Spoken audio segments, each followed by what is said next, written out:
Hell, it doesn't even seem like TSMC was able to deliver enough yield on the GPUs to offer fully scaled options for those either. I can't personally review products anymore, but holy wow, my friends still can. And maybe, just maybe, I have some M2 Max level hot takes of my own to share. So this week, Apple updated the 14-inch and 16-inch MacBook Pros with a press release and an 18-minute YouTube video. I love this video. We don't always need a big event, but most products have stories and they should be told. So by all means, don't wait. Just drop single product intros when and if you got them. That featured a bunch of creators at the beginning, which was cool. I was surprised and delighted to see the creator clips too. I just wished we'd seen their handles up on screen with them, attributed like the pull quotes were, so I could go see more of them. Next time, maybe? Like the URL and the file name of the video had 2022 in them, and the AR files for the new laptops were compiled in October 2022, suggesting that these things were ready to go months ago. A ton of Apple Silicon Mac projects have been pushed back because the 2020s just remain the absolute trash of decades. But if you ever wondered about weird specs or timelines or the Mac Pro missing its deadline, that's the reason. 2020s. Oh my goodness. Beautiful, beautiful MacBook. Now, obviously the design of this is very similar to the previous versions. I know some people expect a redesign every time and others just don't want any updates unless and until they're personally ready to update. But me, for myself, I think any product should be updated at any time. Any major new part is available for those products. Just bump all the specs always, because it's like fresh bread. Not everyone buys a fresh Mac every year or 5 or 7 or whatever, but any year you do want to buy a Mac, you deserve the freshest Mac spec possible. And that's why I'm super happy that right now you can do that with the M2 generation Air and Mini and MacBook Pro, but like you can't with the iMac. If you want that, you're still stuck with a 2020 era first gen chip. So you tell me what's better. It has an SD card slot, 3 Thunderbolt 4 ports, Wi-Fi 6E. HDMI now supports output of up to 8K. Wi-Fi 6E, like Enterprise E, is just the best in the series so far. So this is one of the upgrades that has me personally the most excited.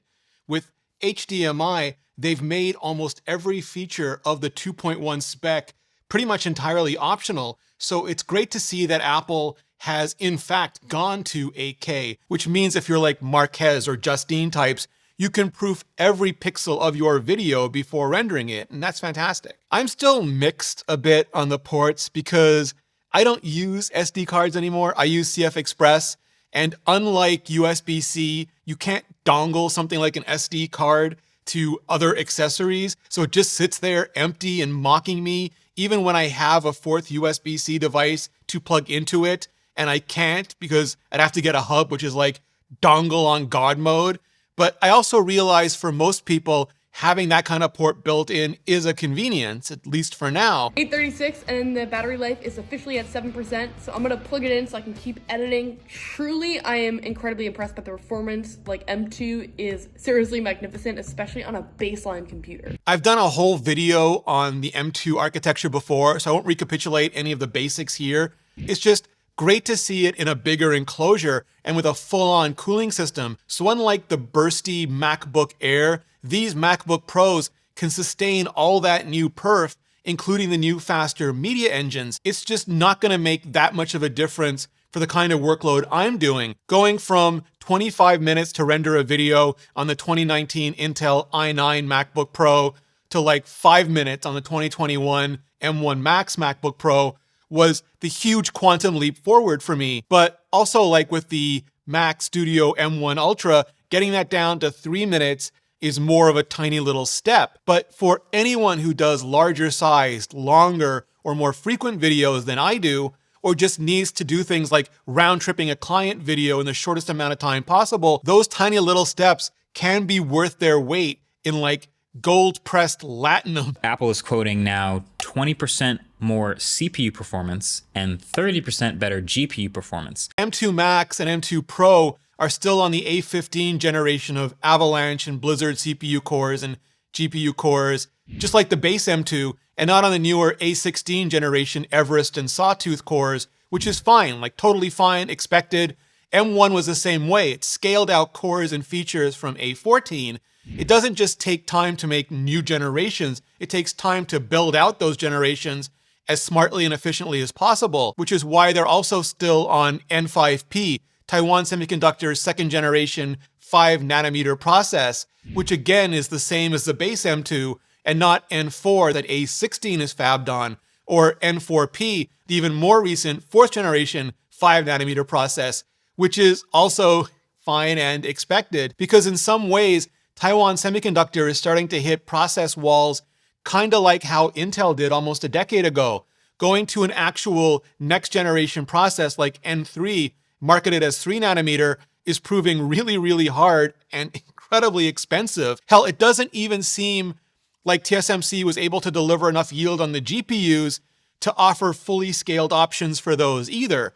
M2 has 10 cores, but you can get a bin down 8 core option. M2 Pro though has no 20 core option. You can only get bin down 19 or even more bin down 16. Likewise, M1 Max has no 40, or forget 32. There's a 30 option. So other, pandemic supply chain issues and global economic factors aside, Apple is once again having their hardware dreams held back by harsh foundry realities. 3 streams of 8K. Let's just pop another one on just for the heck of it, shall we?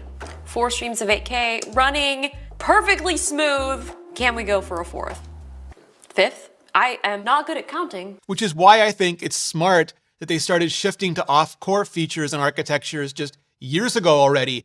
Eventually, somewhere between the nanometers and the angstroms, current processes will hit quantum mania style uncertainties, and the physics of trying to add more and more cores to the same or smaller size thermal enclosures on mobile devices just isn't any fun either. So just keep on with the neural and media and single processing engines and lean into the packaging, at least for as long as that lasts. And the new maximum of 96 gigs of shared memory.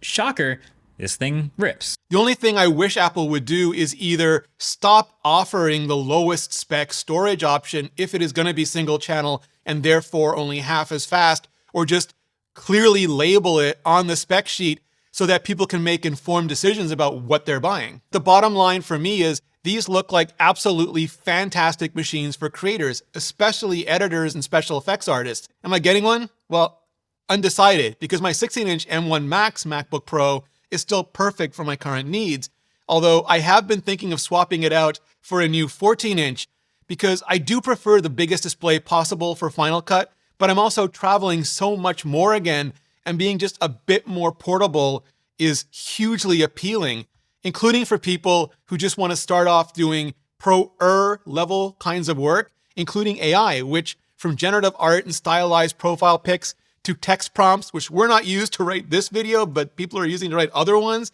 is just everywhere right now. And you can get in on the ground floor of all of that with Introduction to Neural Networking. It's all on Brilliant.org. That's today's sponsor. And they basically make college-level courses available to you, to me, to everybody. It's just the most intuitive and engaging way to learn algorithms, computer science, math, physics, quantum mechanics, game theory, and more in a visual, hands-on way. And there's no pressure, no grades, just puzzles, almost games that are so incredibly satisfying to finish when everything just falls into place and you get it right. And Brilliant has thousands of lessons just like these, with new exclusive content being added every month. So you never have to stop learning, you just have to start. And you can get started right now, today, for free. Just visit brilliant.org/Rene Ritchie or click on the link in the description, and the first 200 of you will get 20% off Brilliant's annual premium subscription. So just click the button on the screen or go to brilliant.org/Rene Ritchie. Clicking on that button really helps out the channel, and so does hitting up this video where Apple's VP of Mac and VP of Silicon explain exactly how they're thinking about the M series, both now and into the future. So just hit up that link, and I'll see you in the next video.